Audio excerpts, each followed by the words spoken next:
भाजप नेते सुधीर मुनगंटीवार यांनी सरकारला घरचा अहेर दिलाय। माजी विरोधी पक्षनेत्यानं व्हिडिओ दिला असेल तर गांभीर्यानं दखल घ्यावी असं मुनगंटीवार म्हणाले। अधिवेशनाच्या कालावधीवरून देखील त्यांनी विरोधकांच्या सुरात सूर मिसळला। आचारसंहिता आड येत असेल तर अधिवेशन कशाला असा सवाल देखील त्यांनी केलाय। तसंच स्वतंत्र विदर्भावरती विचार करावा लागेल असं देखील त्यांनी म्हटलंय।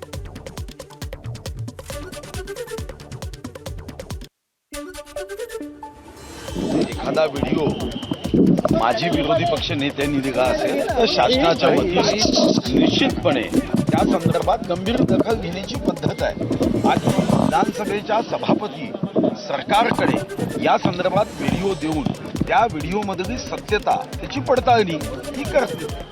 माझी स्वतःची इच्छा आहे की 3 आठवडे का 6 आठवडे अधिवेशन घेतलं पाहिजे, पण आचारसंहितेच्या कारणाने जर अधिवेशनात चर्चाच करता येत नसेल तर नुसतं अधिवेशन घेऊन त्याचा उपयोग होणार। विरोधी पक्ष स्वतंत्र विदर्भ राज्यासाठी ना आमचे दोन्ही मित्रांची तयारी असणार आहे। मागेही शिवसेना जी उद्धव साहेबांची शिवसेना तेव्हा आमच्यासोबत होती त्यांची तयारी नव्हती। आम्हाला शेवटी 14 मध्ये 123 आमदार निवडून आले, आत्ताही आम्ही 132च आहोत। त्यामुळे असा ठराव पास करायला आत्ता आमच्याकडे संख्याबळ नाही आहे। एबीपी माझा, उघडा डोळे बघा नीट।